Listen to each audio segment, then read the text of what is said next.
நான் யாராக இருக்க வேண்டும், எப்படி இருக்க வேண்டும் என்பதை தீர்மானிப்பது நான் சார்ந்திருக்கும் சமூகமோ, என்னை சூழ்ந்திருக்கும் உறவுகளோ, நான் சந்திக்கும் சவால்களோ அல்ல.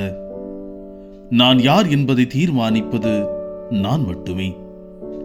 நான் யார் என்பதை பிறர் தீர்மானிப்பதை விட நான் யாராக உருவர வேண்டும் என்பது மிக அவசியம். நாம் யாராக இருந்தோம் என்பதை நம்முடைய பிறப்பும் நாம் கொண்டிருக்கும் செல்வமும் பறைசாற்றலாம்.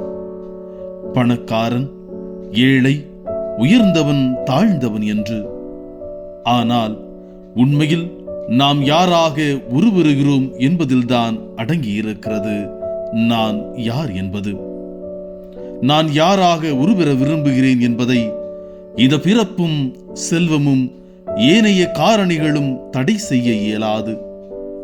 உண்மையில் நாம் யாராக இருக்க வேண்டும், உருவர வேண்டும் என்று நமது ஆழ்மனதில் பதிக்கின்றோமோ அவராகவே நாம் உருவருகிறோம், மாறுகிறோம். நாம் யார் என்பதை நாமே தீர்மானிப்போம்.